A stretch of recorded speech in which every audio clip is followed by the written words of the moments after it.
baca puisi. Agak puisi. Puisi itu anggapnya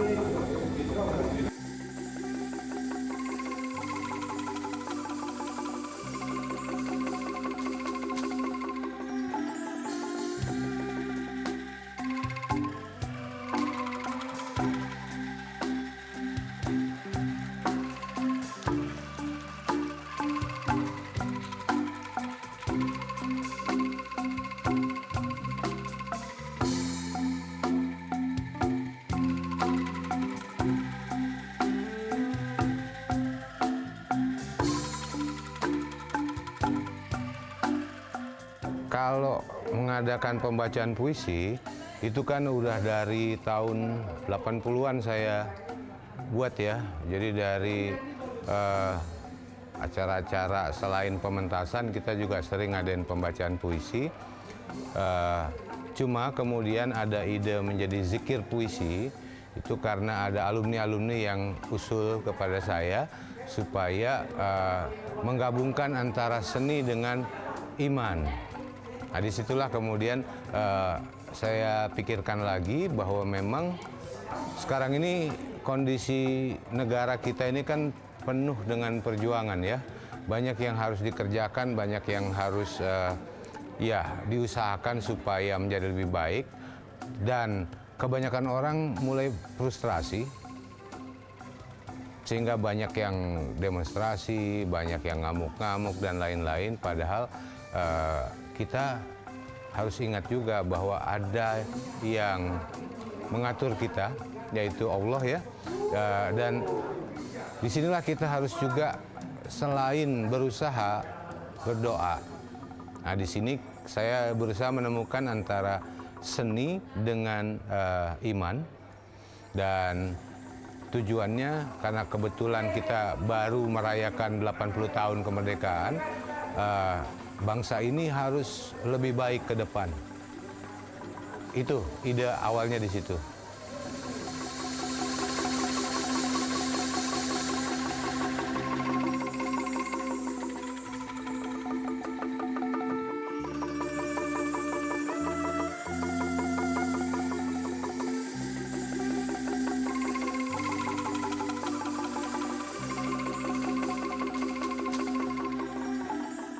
Betul, iya. Jadi bukan hanya mahasiswa, karena ada alumni-alumni, ada yang masih mahasiswa, semuanya silakan. Karena sebagai manusia, kita berbeda dari binatang. Kalau binatang, lapar dia bisa nyolong makan dimanapun, dia bisa mungkin menerkam siapapun. Tapi kalau manusia, ada budaya. Nah, disitulah kita gunakan strategi budaya ini, salah satunya dengan puisi atau dengan pentas teater, dan itu kan jauh lebih terhormat daripada ngamuk-ngamuk di jalanan. Saya sendiri dulu terinspirasi dari satu kebiasaan di London ya. Di London itu ada satu taman namanya Hyde Park. Nah, di Hyde Park ini orang boleh baca apapun, nyanyi apapun, mau ngamuk-ngamuk ke pemerintah, dan itu bebas, tidak ditangkap. Kalau kita di sini ketika keterlaluan di medsos atau di YouTube, bisa kena undang-undang ITE. Nah, kalau di Inggris ada tempat-tempat yang dikhususkan untuk menyampaikan pendapat apapun itu, mau maki-maki Perdana Menteri, nggak bakal ditangkap. Karena itu adalah cara bagaimana pikiran orang atau perasaan orang bisa tersalurkan. Kalau pikiran dan perasaan tidak tersalurkan, yang ada adalah ngamuk. Nah, daripada orang-orang ini ngamuk di jalanan, bakar-bakaran, bunuh-bunuhan, bukankah lebih beradab dengan menyampaikan pikiran dan perasaannya lewat puisi? Terlepas dari masalah apakah mau mengkritik atau mau memuji, itu adalah sudut pandang. Tapi salurannya ini yang harus dibiasakan secara beradab.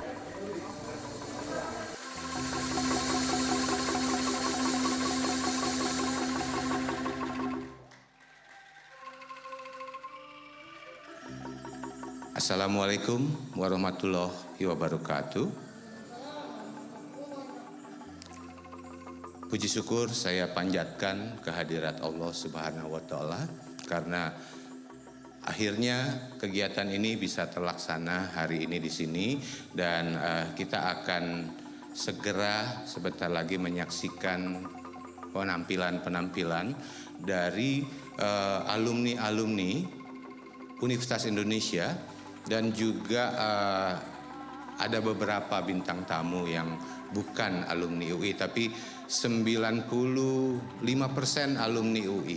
Hadirin yang mulia, malam ini ketika kita menyebut acara ini sebagai Malam Zikir Puisi, sebenarnya kita sedang meneguhkan kembali peran puisi sebagai sarana membangun peradaban.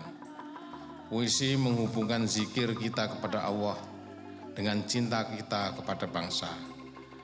Dari zikir kita mendapatkan kedalaman spiritual, dan dari puisi kita mendapatkan bahasa untuk menyampaikan kebenaran dan keindahan kepada dunia. Mari kita rawat puisi bukan hanya sebagai hiburan, tetapi sebagai energi kebudayaan. Biarlah puisi mengajari kita untuk mendengarkan suara hati, untuk menghargai perbedaan, dan untuk menjaga silaturahmi. Sebab bangsa yang besar bukan hanya bangsa yang mampu membangun gedung-gedung tinggi, melainkan juga bangsa yang memiliki kedalaman rasa dan ketajaman nurani. Perjalanan bangsa kita memang tidak pernah juga lepas dari sastra dan puisi yang merekam. Tapi terutama ketika kemerdekaan itu banyak puisi-puisi yang membangkitkan semangat, yang membangkitkan rasa nasionalisme. Saya juga ingin mengutip konstitusi kita pasal 32 ayat 1. Biasanya kalau aktivis itu mengutipnya pasal 33. Ya. Tapi saya sekarang banyak mensosialisasikan pasal 32 ayat 1. Bunyinya gimana? Bunyinya adalah negara memajukan kebudayaan nasional Indonesia di tengah peradaban dunia dengan menjamin masyarakat dalam memelihara dan mengembangkan nilai-nilai budayanya. Jadi negara memajukan kebudayaan nasional Indonesia di tengah peradaban dunia. Ini perintah konstitusi bahwa kita nih harus memajukan kebudayaan kita di tengah peradaban dunia. Jadi kita jangan jago kandang. Jangan seperti katak dalam tempurung. Kita harus berkontribusi bagi peradaban dunia di semua sektor budaya kita. Tidak ada keragaman dan kekayaan budaya yang sehebat Indonesia. Ini saya kira yang perlu kita sampaikan, dan karena itu kita harus berkontribusi bagi peradaban dunia termasuk di bidang sastra.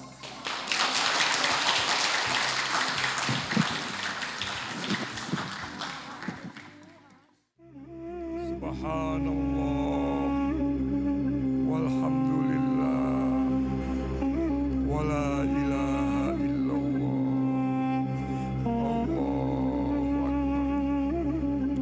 Subhanallah walhamdulillah. Doa malam. Ya Hakam, ya Hakim, jika menjilat ludah sendiri adalah kebijaksanaan, biarlah aku tak bijaksana. Kalau memutar balik kebenaran adalah kecerdasan, tak ingin aku menjadi cerdas. Ya Mukmin, ya Muhaimin, jika merusak dan membunuh adalah kesalehan, jangan jadikan aku orang yang saleh. Kalau menebar fitnah dan teror adalah ketaatan, biarkan aku tak taat. Ya Qawiyu, ya Matin, jika menjadi pengecut adalah keselamatan, tak selamat pun aku relakan. Kalau membiarkan kezaliman adalah kenyamanan, jangan biarkan aku hidup nyaman. Ya Muqsit, ya Muntakim. Jika membenar-benarkan diri adalah kewarasan, tak perlu aku menjadi waras. Kalau menawar-nawar kebenaran adalah kehebatan, jangan jadikan aku orang yang hebat. Ya Rahman, ya Rahim. Tanpa surga, tanpa neraka, aku hambamu. Sinari saja aku dengan cinta dan kasih sayang, agar tetap aku bisa mencintamu dan mengasihi semua makhlukmu dengan tulus dan ikhlas. Ya Sami, ya Bashir, di hadapanmu aku menangis untuk kaumku yang hilang arah. Astaghfirullahalazim. Astaghfirullahalazim. Astaghfirullahalazim. Terima kasih.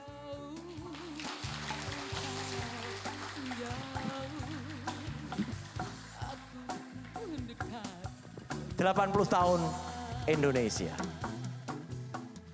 Di bawah Makara yang tegak di gerbang ilmu, terpahat janji pada kertas pengetahuan bahwa jujur adalah cahaya dan dusta hanyalah bayang-bayang yang layu. UI, kampus yang menjadi saksi lahirnya insan yang mengabdi untuk negeri. Bukan sekedar gelar yang terpajang di dinding.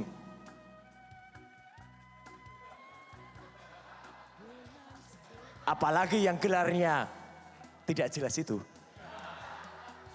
Itu buku jilid 2 ya. Tapi nurani yang teruji di jalan sunyi. Namun di antara lembar ijazah yang suci, ada noda hitam bernama ijazah palsu. Tentu bukan di UI, insya Allah. Ya. Sebuah racun yang meracuni generasi, merampas kepercayaan, mencederai janji. Maka kami berzikir,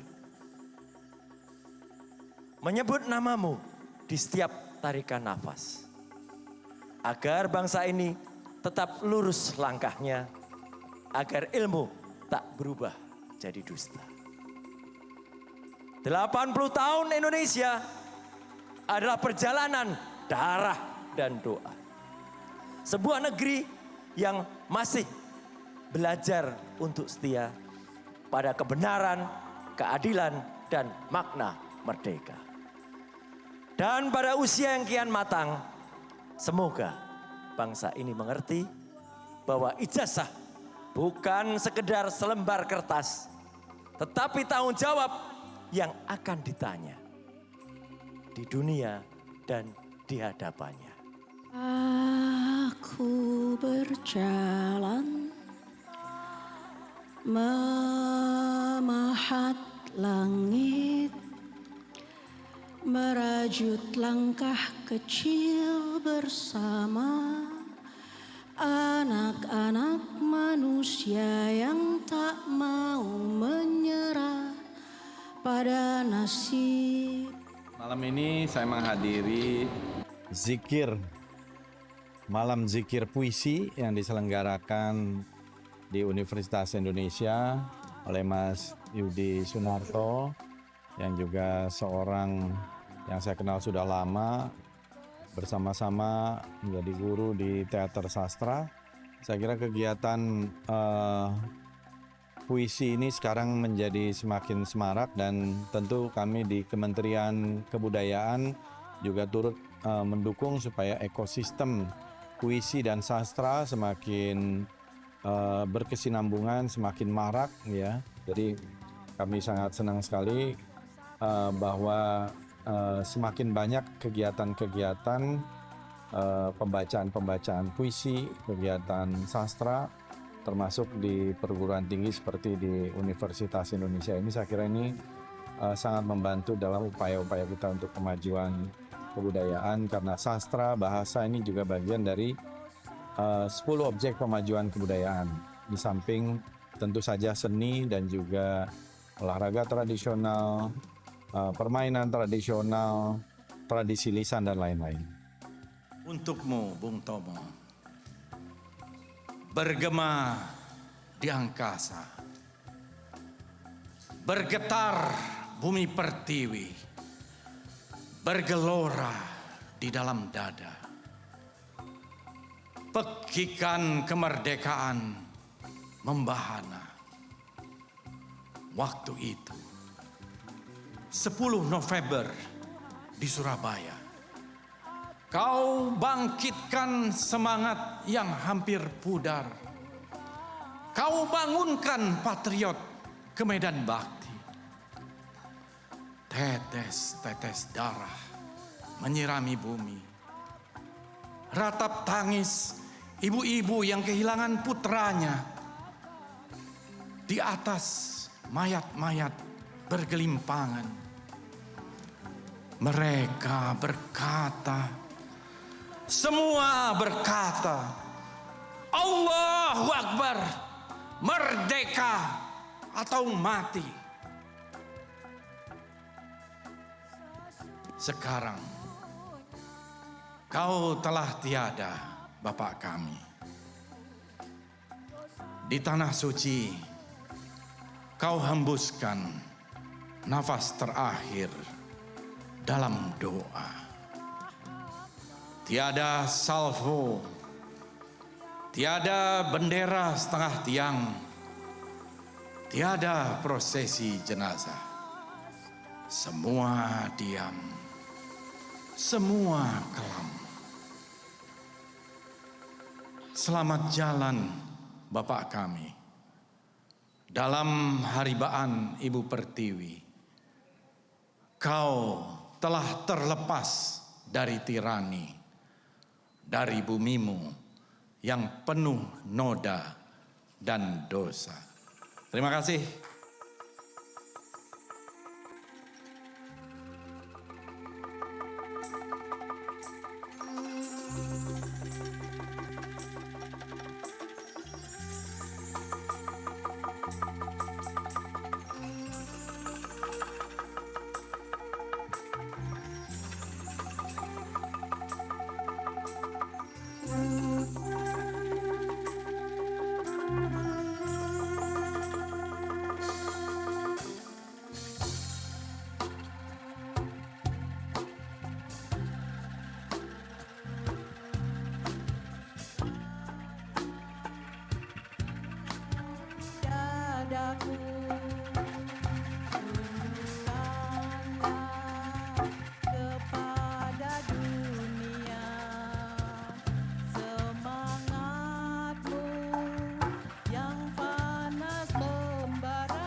Iya, karena keyakinan kita dari sana, akhirnya kita mencanangkan dalam bentuk zikir. Zikir adalah doa, ya kan?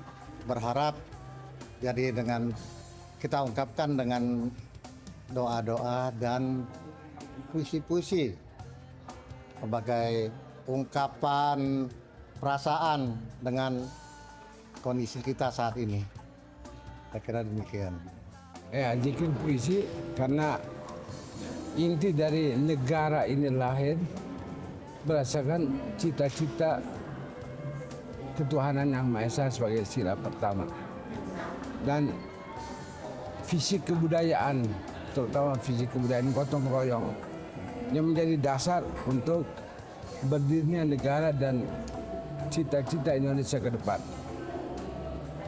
Dengan zikir kita mencoba untuk mengkaitkan pemahaman dan peneguhan dalam diri kita untuk bersandar kepada Allah dan menjadikan ini sebagai dasar untuk kita bisa memajukan cita-cita dari konstitusi kita yang dalam acara ini kita sebutkan sebagai narasi besar dari konstitusi.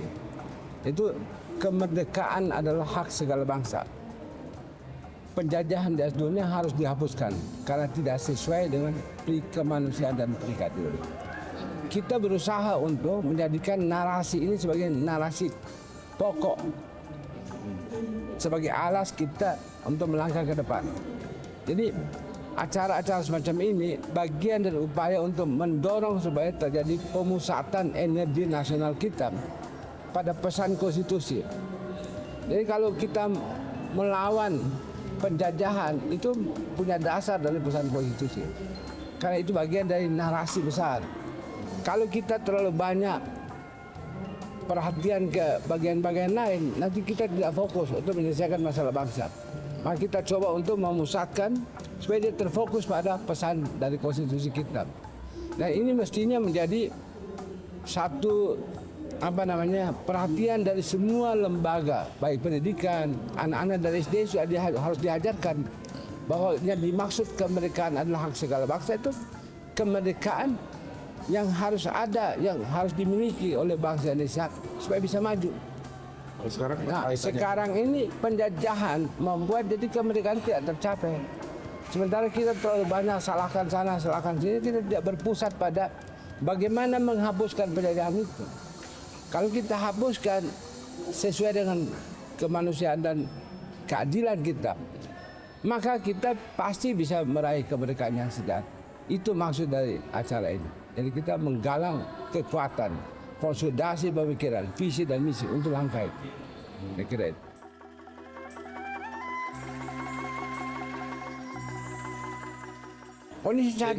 Kondisi saat ini dengan terjadinya amandemen konstitusi kita mengubah wajah konstitusi yang tadinya ada kedaulatan rakyat berada pada MPR. Itu kedaulatan rakyat dihilangkan. Jadi terjadi kejahatan-kejahatan seperti sekarang kita tidak bisa berbuat apa-apa. Karena kita tidak punya lagi, rakyat tidak punya lagi kendali, tidak mengawasi lagi, tidak bisa menindak. Masalah-masalah kecil jadi berlarut-larut terus-menerus dan tidak bisa diatasi. Kita hanya pidato, kita hanya bicara tentang semangat tapi tidak menyelesaikan masalah. Itu maksud kita. Jadi ke depan jangan kita fokus. Maka kita misalnya pertama, untuk peneguhan lembaga kedaulatan rakyat, kita kembali perkuat MPR sebagai lembaga tertinggi. Buktinya dan kedukannya yang tidak lagi berfungsi, hanya menghabiskan anggaran, tidak ada fungsinya apa-apa, tiap 5 tahun upacara omong kosong saja. Maka kita harus kembalikan kepada fungsi semula yang sesuai dengan diinginkan oleh para founding fathers kita, para pendiri bangsa dan negara ini. Kan dulu perjanjiannya tidak begitu. Jadi adanya negara yang melanggar perjanjian ini pengkhianatan kepada perjanjian. Orang-orang daerah di mana-mana hanya daerahnya dikuras, dihabisin dan mereka tidak bisa berbuat apa-apa. Ini bukan konstitusi yang kita inginkan. Ini melanggar perjanjian. Dan kalau Anda melanggar perjanjian, Anda tidak bisa terapkan amar ma'ruf nahi munkar. Ini yang terjadi sekarang. Semua hanya dari elit sampai ini tidak menunjukkan jalan keluar, hanya menghabisi saja dengan segala macam pengeluaran, gaji mereka apa, rakyat disalahin terus, tapi tidak menyelesaikan masalah yang dihadapi oleh rakyat. Terlalu lama rakyat ini memberikan cinta palsu mereka atau terpaksa kepada para bandit, para penjahat yang tiap 5 tahun datang dengan bansos. Kemudian mereka pergi tinggalkan rakyat. Nanti 5 tahun lagi mereka datang lagi. Ini satu mechanical repetition yang oleh para sufi dikatakan ini pekerjaan orang-orang dari alam rendah. Terjadi hanya proses tipu menipu setiap 5 tahun. Kita tidak inginkan itu terjadi. Malam ini adalah bukti kita ingin katakan tidak lagi kepada sistem seperti itu.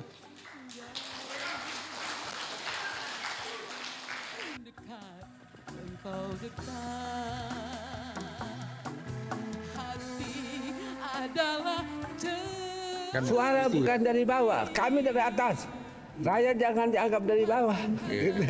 Rakyat itu tinggi, ya kan? Jangan dianggap rakyat di bawah terus bisa diinjak-injak, dianggap remeh, enggak. Rakyatlah yang punya Indonesia, rakyat yang mendirikan Indonesia ini. Rakyat yang kemudian harus mengawal supaya jangan terjadi penyimpangan aturan. Yang terjadi sekarang setiap 5 tahun mereka turunkan bansos, kemudian habis bansos dikasih, mereka pergi tinggalkan rakyat jadi penonton, kemudian pejabat-pejabat menyalahkan mereka terus-menerus. Ini enggak benar. Kita harus hentikan ini. Dan Anda harus muat, jangan sampai nggak muat, bilang sama redaksi Anda. Ya, zikir dan puisi itu kan memang semua sudah tahu itu merupakan ungkapan perasaan mengenai keadaan dan harapan-harapan ke depannya.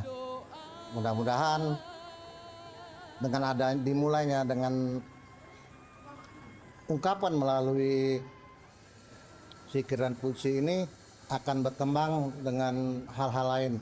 Mungkin juga tidak mesti ada demo-demo yang anarkis atau apa, tapi tolong diperhatikan bahwa ini adalah ungkapan dari anak negeri ini. Saya mau cerita soal catatan kecil saya tentang PIK 2. PIK 2 ini sebetulnya menurut saya itu semacam miniatur dari semua problem-problem yang berkaitan dengan soal oligarki dan investasi. Investasi kita tidak pernah tolak, tapi kalau investasi dengan intimidasi, investasi bawa polisi, ya itu namanya intimidasi, ya, bukan investasi. Kalau investasi kemudian membayar dengan harga mereka mau, itu bukan investasi. Kalau investasi itu juga merampas hak-hak tanah, itu yang menyebabkan kita bawa toa. Tugaskan pengawal katanya. Kalau lawan oligarki jangan sendirian. Iya. Anti-kawan. Iya, terima kasih. Terima kasih. Ini simbol dari pengawalan. Jadi Anda tidak sendirian. siap, terima kasih. Catatan kedua, ini PIK 2 dan KPA. Yang menarik, kami berpikir selama ini perlawanan itu dilakukan oleh pihak-pihak luar. Dalam hal ini kawan-kawan yang ada di belakang saya atau bersama saya adalah orang luar. Bagaimana mestinya masyarakat di sekitarlah yang melawan. Karena itu kemudian saya menggandeng teman-teman dari KPA, Konsorsium Performa Agraria. Gitu. Saya bikin pelatihan kepada relawan dan masyarakat yang korban, yang tanahnya dirampas. Hasilnya Jumat 1 minggu kita buat pelatihan 3 hari di Banten dengan peserta 60 orang. 5 orang berasal dari Encle. Itu hari Minggu mereka pulang. Saya pelatihan itu memahami persis bagaimana proyek-proyek agraria, undang-undang tahun 60 tentang agraria dipahami sehingga polanya sampai saya bilang ke instrukturnya, Anda harus lakukan sesuatu sehingga yang dilatih itu tahu bahwa tanah yang hak milik seseorang yang punya sertifikat itu bisa kita rampas. Gitu. Jangankan tanah yang nggak jelas statusnya.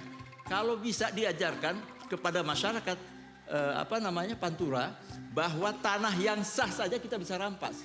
Sehingga nanti semua perilaku-perilaku yang dilakukan oleh oligarki itu kita balik ulang. Kita akan rampas kembali tanah itu. Gitu. Nah, Betul. Lawan. Akhirnya hari Minggu pulang, malam Selasa ternyata di videokan itu pakai medsos 1.200 orang nyerbu ke rumah lurah. Nah, saya yang repot karena tidak ada perintah itu. Pelatihan tidak ada perintah itu. Tahu-tahu rumah lurah diserbu. Selama ini lurah dan aparat desa itu setiap malam datang mengukur tanah-tanah warga. Ya, kemudian diperintahkan agar warga merelokasi. atau pindah dari lokasi itu tanpa ganti rugi. Sehabis pelatihan, hanya 2 hari setelah pelatihan, mereka kemudian menyerbu lurah. Besoknya pihak oligarki mencoret desa Encle dan beberapa desa lainnya, ada 5 desa dari daftar relokasi. Itu. Nah, saya kira itu suatu keberhasilan yang luar biasa, bahwa kalau masyarakat mau dan perlawanan itu bisa disampaikan dengan cara-cara yang benar, saya kira kita ini cuma satu aja, orang baik ini nggak mau ngelawan, gitu. Iya, orang baik itu nggak mau ngelawan. Setelah kita coba dengan kasus Encle itu, tanpa perintah kita, dengan inisiatif mereka melakukan itu, sehingga kepolisian juga susah. Kalau dia mau nangkap saya, apa salah saya? Saya nggak punya masalah dengan itu. Tidak ada perintah, tidak ada apa-apa. Gitu. Nah, yang menarik adalah tanggapan justru datang dari kawan-kawan yang terlibat di gerakan. Mereka bilang begini, Azaki, itu KPA itu kan isinya anak kiri, PKI semua itu. Terus saya bilang gini, saudara-saudara sekalian, Anda kayaknya lupa ya, bahwa Tuhan itu nggak melihat agama seseorang dan keyakinan seseorang. Kalau orang atau masyarakat itu berada dalam keadaan ditindas, dizolimi, jangan-jangan kawan-kawan yang kita sebut PKI itu justru bertemu dengan Tuhan tiap hari. Sementara kita yang sholat tiap hari, beribadah tiap hari, hanya mendapatkan tabir. Tak pernah kita sekalipun bersua dengan Tuhan. Sungguhnya mereka yang tiap hari berurusan dengan kezaliman, itu justru mereka yang tiap hari berjumpa dengan Tuhan tanpa tabir. Jangan-jangan kita yang PKI. Ya, catatan ketiga, PIK dan mahasiswa. Dari 13 sampai 15 gerakan yang kita lakukan bersama Pak Juju dan kawan-kawan, dari sekian banyak, saya tidak melihat mahasiswa. Kemana kawan-kawan mahasiswa ini? Ini gerakan yang kalau kita kalah di PIK 2, maka Rempang, ya, kemudian di Papua, kemudian di Makassar, di Madura, di Sulawesi, itu hanya akan tinggal kenangan. Tapi saya tidak melihat ada mahasiswa di situ. Sehingga di awal saya bilang Pak Sayuti, Anda 40 tahun yang lalu pegang toa. Saya sebetulnya sedih. Di usia 60 tahun, kemarin ini saya masih pegang toa. Iya, mestinya kan ada regenerasi di kita ini. Gitu. Jadi saya kira kita di ruangan ini mungkin gagal meregenerasi perjuangan. Satu lagi. PIK 2 dan bayaran anak negeri. Minggu lalu ada utusan dari oligarki datang. Dia bilang ke saya begini, Bang Zaki, bisa nggak abang berhenti? Nggak perlu melalui pers, abang berhenti. Dan untuk itu ada uang sekian miliar disiapkan. Bagaimana mekanisme penyerahannya? Udahlah, Bang Zaki tenang aja. Pokoknya uang itu sampai, tidak ada pers, tidak ada mahasiswa yang tahu, tidak ada gerakan yang tahu. Pokoknya Anda tenang. Syarat cuma satu, Anda nggak usah bersuara dan Anda menarik diri dari semua hiruk pikuk PIK 2. Terus saya bilang gini, gimana kalau dikalikan 10? Besar sekali. Wah, investasi kalian itu 651 triliun. Ya kan? Kalau dikalikan 10, ya kira-kira di angka 100 atau 120 lah. Miliar. Itu masih 0,0012. Nah, masih jauh gitu. Oke? Bisa nggak? Terus dia bilang, kenapa Mas Zaki mintanya begitu besar? Kata dia kan, saya bilang gini, saya mau beli monyet di 3 kebun binatang. Loh, kenapa? Kalau saya terima uang itu, maka orang Banten, alumni UI, nggak bakal tersenyum dengan saya. Saya butuh orang atau kelompok yang bisa tertawa bersama saya. Saya kira monyet-monyet itu bisa saya latih untuk ketawa. Kalau kawan-kawan saya yang di Uluni, kawan-kawan saya yang di Pantura, dan seluruh masyarakat yang terlibat dalam pembebasan Encre itu, atau pembebasan PIK 2 itu, Pantura, itu sudah tidak bisa lagi diajak tertawa. Nah, jadi gimana tawaran itu? Nggak masuk akal. Ya memang nggak mungkin masuk akal bagi orang-orang yang otaknya ditaruh di dengkul. Terima kasih. Assalamualaikum. Waalaikumsalam warahmatullahi wabarakatuh. Sedikit ya.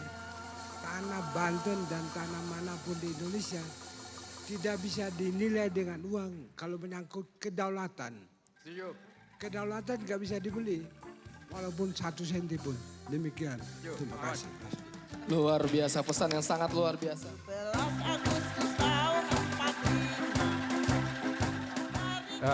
Saya tidak mengundang tokoh-tokoh kritis. Mereka yang meminta untuk ikut baca. Jadi misinya di sini kan saya bagaimana orang-orang ini tidak menjadi gelap mata ketika terlalu banyak hal yang ada di hati dan di pikiran dan tidak tersalurkan. Maka puisi menurut saya adalah cara penyaluran yang paling elegan.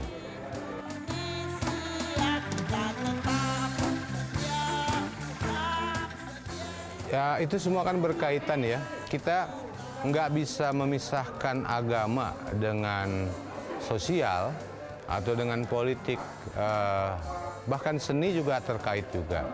Nah ini kita harus melihat tidak secara sepihak-sepihak, tapi sebagai sesuatu yang menyeluruh. Bahwa puisi sendiri itu dibuat untuk menyampaikan pikiran dan perasaan. Nah, kalau perasaannya penuh dengan kemarahan atau ingin protes ya kepada penguasa, maka ditulislah puisi-puisi protes. Jadi, hakikat dari puisi sebetulnya adalah bagaimana manusia yang beradab menyampaikan pikiran dan perasaannya. Jadi, bisa menyangkut masalah sosial, masalah politik, masalah ekonomi, masalah gaya hidup dan lain-lain. Nah, cuma selama ini orang hanya melihatnya secara sepihak-sepihak. Itu aja yang saya berusaha untuk gabungkan, bahwa berbagai masalah ya saling berhubungan satu sama lain.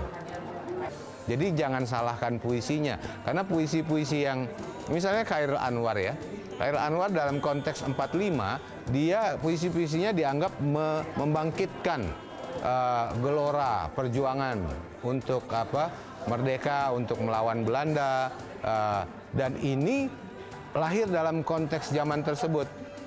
Jadi satu konteks zaman biasanya akan menghasilkan satu tulisan-tulisan atau karya-karya yang sesuai dengan konteksnya.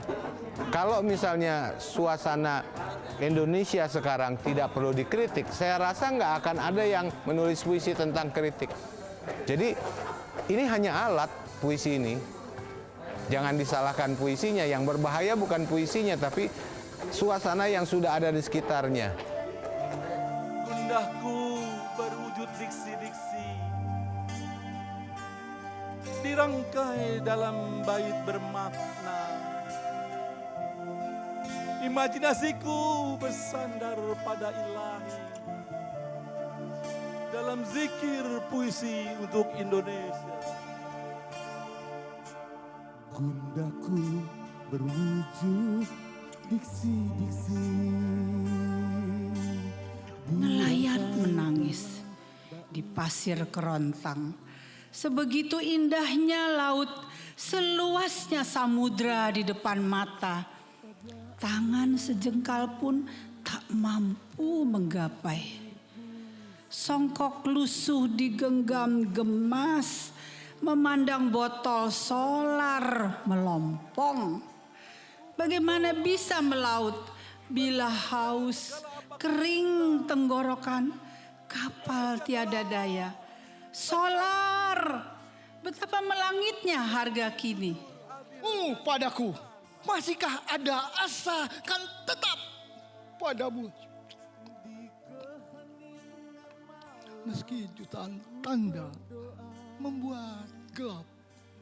Dan mu menghalangi aku untuk membaca tanda bahwa mu padaku. Asik. Kita butuh wajah, bukan topeng. Di sana ada aliran darah, sekalipun ditutupi bedak tebal dan bau alkohol. Kita butuh wajah, bersih melambung bagai kertas putih ke udara beku. Indah menguatkan bilur-bilur lindu di tanah gersang. Kita butuh wajah sekalipun ada tangis, sekalipun ada pilu tanpa kebengisan. Kita butuh wajah meskipun dilumuri darah. Kita butuh wajah merah bagai darah. Di hadapan muka-muka murka, di dalam teng-teng baja. Di hadapan kita, kita butuh wajah. Diuji oleh pengkhianat dan penjajah NKRI.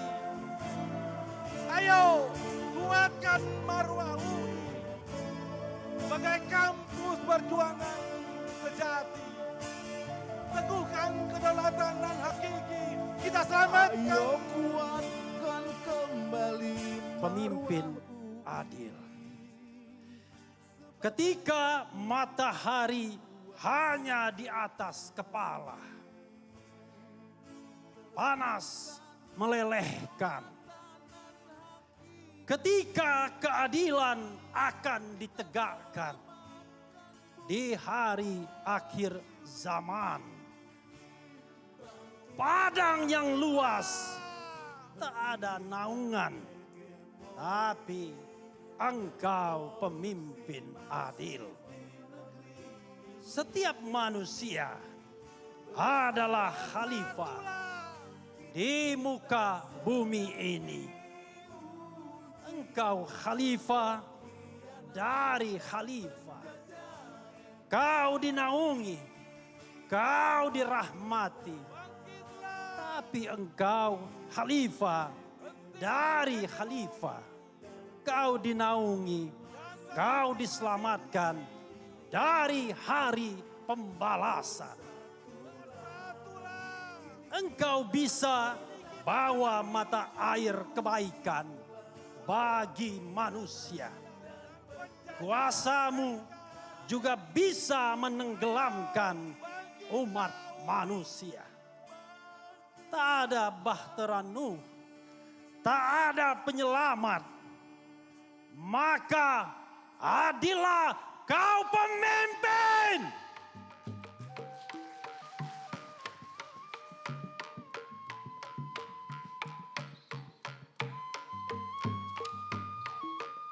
Kalau acara semacam ini kan memang rutin ya saya adakan hampir setiap tahun. Selain pementasan teater, ada acara puisi. Ini udah bertahun-tahun dilakukan oleh teater sastra. Jadi saya rasa bahwa kebetulan suasananya sekarang ini lagi banyak gonjang-ganjing politik, itu adalah satu hal yang mau tidak mau harus kita jujur akui, dan ya memang begitu. Bahwa ada persoalan-persoalan yang misalnya menyangkut ijazah palsu, ada persoalan yang menyangkut harga-harga naik, itu adalah konteks sosial yang ada di belakangnya. Dan itu kita nggak bisa bohong kan? Wayang bersabda lewat bayang, pantulkan kisah dalam diam yang terang. Tiap sorot mata menangkap makna. Gerak tari, gurat wajah, hingga aroma mantra.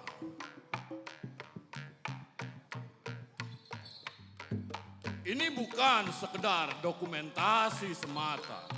Ini napas, ini jiwa, ini peradaban yang bernyanyi. Warisan sukma dalam cahaya dan suara. Tempat budaya bicara kepada semesta. 1000 jari dari masa silam menuding kepadaku. Tidak, aku tidak bisa kembali.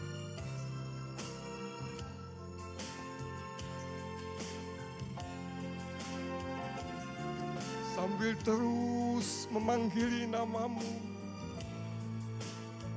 amarah pemberontakanku yang suci bangkit dengan perkasa malam ini dan mengamburkan diri ke cakrawala yang sebagai gadis telanjang membukakan diri kepadaku penuh dan perawan. Sebetulnya sudah agak sulit ya, karena kenyataannya sekarang sistem pendidikan kita sudah diletakkan pada satu sistem pendidikan kapitalis yang membuat mahasiswa dan orang tuanya bayar kuliah mahal.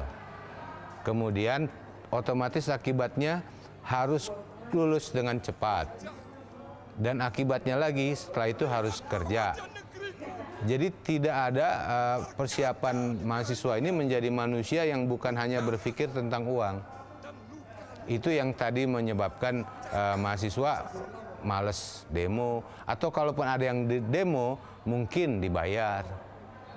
Jadi ini konteksnya bahwa kita sekarang, masyarakat kita diarahkan pada satu sistem peradaban di mana kapital itu menjadi satu hal yang sangat penting.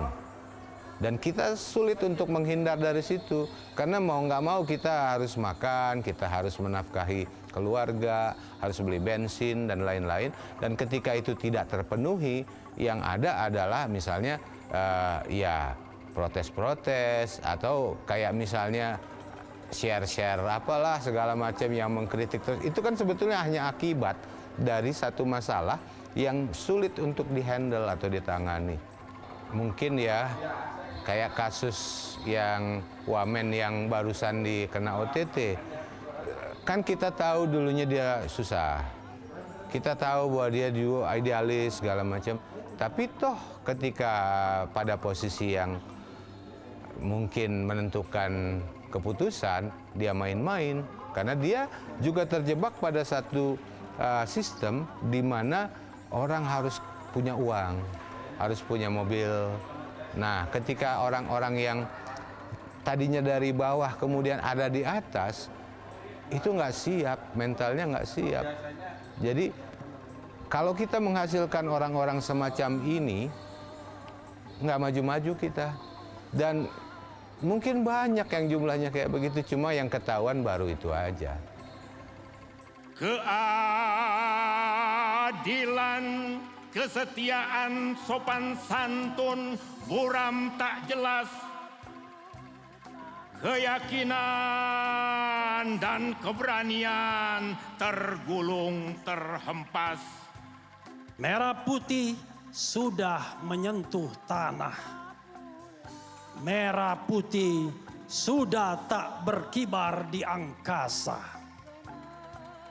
Bohong, kau bilang tentang Indonesia emas. Yang tampak cuma slogan. Seorang pahlawan terduduk, terdiam, berkisah perjuangan dalam hati, berkulum senyum pahit. Anak bangsa, kita masih dalam perjuangan. Dosa-dosa besar. Jadi kebetulan saya bisa meyakinkan rektor misalnya untuk menyetujui, bahkan rektor juga ikut membantu, memfasilitasi dan lain-lain ya. Tetapi tetap aja kayak dari Kementerian Kebudayaan juga bantu juga untuk sepersekian dana itu mereka bantu. Tapi memang nggak cukup. Nah, kalau misalnya nggak ada orang seperti saya yang penting maju dulu, bawa dana kurang, nanti kita cari jalan, nggak akan jadi acara semacam ini. Jadi memang kita tidak bisa menggantungkan diri pada fasilitas-fasilitas yang ada ya, juga nggak bisa memaksa pemerintah untuk mendanai semua. Di sini boleh menahan umpat hujat masyarakat. Tiba di sana mampus selap di belasah malaikat. Inang, bungkuslah resah dengan kantong plastik. Kilau samudra berbatas cakrawala, angkuh gunung menjulang, tegar mari menari, mari meriah, mari rimba menggoda, awas melambai rindu jelajah, sejauh langkah kelana, pesona raya semata, mentari tabah gantari, rembulan syahdu mengusap hati, dan hanya janji mengakar suci, selamanya jaga lestari. Inilah negeriku, Pertiwinan ayu, anugerah yang kuasa, sandanan rahayu. Acara ini sangat bagus ya karena terdiri dari berbagai macam ya. Jadi tidak hanya puisi tapi tadi juga ada lagu, ada pidato ya seperti itu ya. Oh ya walaupun mungkin tidak harus panjang-panjang gitu ya sehingga porsinya mungkin bisa ditentukan. Tapi menurut saya acara ini bisa dilanjutkan ya, mungkin lebih diperkaya spektrum yang hadir gitu ya. Mungkin bisa menjadi semacam refleksi gitu bagi ya karena kan kita bisa melihat berbagai persoalan itu dari sudut pandang budaya ya kan, dari seni dengan seni itu akan lebih menarik ya. Jadi menurut saya bisa dilanjutkan, bisa dibuat mungkin secara berkala, tentu saja dengan promosi, dengan publikasi yang lebih menjangkau banyak orang ya. Kalau perlu ada live gitu kan, dibuat live itu saya kira menarik. Saya kira mungkin televisi tertentu juga mungkin akan tertarik kan, dan mungkin lebih bobot budayanya lah yang menurut saya bisa lebih ditekankan ya, lebih ditambah gitu ya, sehingga bisa memberikan pembelajaran gitu. Jadi tidak hanya sekedar ya katakan ada porsi kritik juga terhadap keadaan gitu kan, itu juga, tapi bagaimana kita membangun bangsa ini lewat budaya itu saya kira bisa jadi satu ikon tersendiri nantinya. Kalau menurut aku sih bagus membangun motivasi untuk anak-anak generasi sekarang ini, mempererat alumninya juga. Jadi acara tadi lumayan lah gitu. Tapi sayang sih ada sedikit kayak diisi dengan selingan-selingan politiknya yang kayaknya nggak nyambung di acara sastranya tadi gitu. Gitu aja sih dari aku. Makasih ya. Kalau saya sih melihat, saya ini Amir Hamzah, alumni teater sastra. Sungguh bagus untuk mempertahankan tradisi ya, petang kreatif, petang puisi di sastra ini yang dilestarikan oleh teater sastra UI. Kalau saya melihatnya justru ada artinya ada kembali ke marwah yang menyuarakan juga tidak hanya sekedar puisi cinta, puisi tentang budaya, tapi juga ada isinya, kontennya juga ada puisi-puisi yang menyuarakan hati rakyat gitu. Jadi saya pikir ini suatu tradisi yang bagus. Saya pernah ikut juga beberapa kali untuk mengisi acara serupa tahun-tahun 3 tahun yang kemarin gitu, setiap tahun. Hanya saat ini saya kurang informasi jadi tidak bisa ikut. Yang jelas adalah ini suatu tradisi yang bagus, yang baik, yang diharapkan bisa lanjut terus gitu sampai selama UI dan Fakultas Ilmu Budaya ini juga masih eksis ya. Begitu aja sih sebenarnya. Sangat berkesan bagi saya karena penampilannya tidak hanya baca puisi, tapi ada narasi populer, ada musikalisasi gitu. Mungkin kalau kesan dari saya itu, saya merasa untuk setiap seniman itu punya ciri khasnya masing-masing. Bagaimana mereka menyampaikan identitas seninya mereka ke para penonton itu punya citranya masing-masing yang kayak ini loh saya sebagai seniman yang ini. Itu kalau menurut saya. Jadi saya rasa kayak mereka punya warnanya masing-masing dan ada suaranya pun beda-beda gitu. Mereka menyuarakan senimannya tuh secara berbeda-beda. Itu yang menarik untuk saya. Anugerah yang kuasa, sanjanan rahayu, jana Indonesia. Khususnya untuk pemerintah Indonesia ya,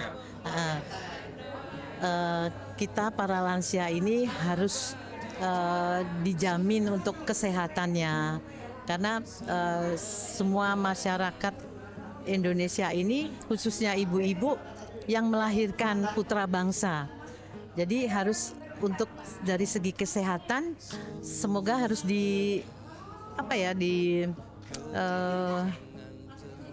diperhatikan gitu dan dijamin lah untuk lansia khususnya, apalagi yang lansia yang produktif, aktif, mengembangkan seni budaya yang tradisional.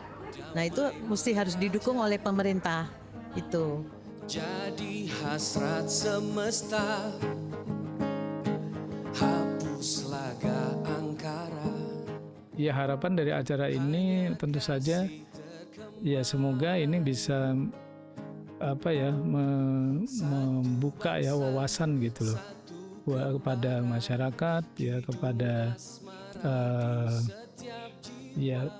baik para pecinta seni budayawan ya, untuk bahwa kita berekspresi, kita punya ruang ekspresi gitu loh, yang kita bebas menyampaikan satu pendapat-pendapat kita yang yang mencerahkan ya, enlightenment-nya itu harus ada gitu ya. Jadi fungsi seniman itu kan tidak hanya sekedar dia membacakan sesuatu atau mengekspresikan apa yang ada di dalam dirinya, tapi juga dia melihat, dia care gitu dengan apa yang terjadi di masyarakat. Jadi dua-duanya itu menurut saya bisa jalan gitu. Saya berharap itu bisa didapatkan baik dalam pementasan hari ini maupun next acara-acara seperti ini. Inilah negeriku. Mungkin acaranya mungkin bisa mengundang teman-teman BEM fakultas, jadi bisa anak muda lebih banyak yang datang gitu. Ya, mungkin dari departemen seni kan tiap BEM fakultas mereka punya departemen seni, dan saya rasa mereka akan tertarik untuk datang. Kalau dari saya tadi mungkin ada baiknya jika informasi ini lebih disebarluaskan lagi, dan bagaimanapun juga kan acara ini juga terbuka untuk mahasiswa dan sivitas akademika Universitas Indonesia. Indonesia, Indonesia. Ya, saya sih berharap negara ini melangkah maju ya, walaupun sekarang kayaknya langkahnya agak sulit gitu ya. Tapi tetap kita nggak boleh menyerah. Karena bidang saya bidang budaya, maka saya akan melakukan perjuangan lewat bidang budaya. Saya nggak harus ikut-ikutan orang yang mungkin berjuangnya dengan cara yang beda. Ya, masing-masing berjuang. Nah, saya di bidang saya, nah yang lain silahkan. Nah, kita nanti gabung dalam perjuangan.